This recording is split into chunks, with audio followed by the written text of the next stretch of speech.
Wiley Sims with iOS 14, quick and easy.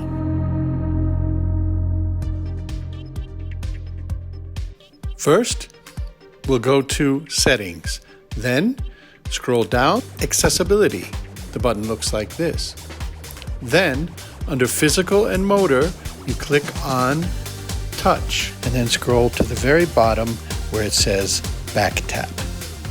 Double tap or triple tap, and then select an action.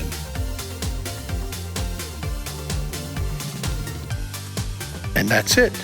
Now you just have to hit the back of your phone 2 times, perhaps a little harder if you have a thick case, and you'll get a screenshot. Don't forget to subscribe and check out the rest of our videos. See you next time.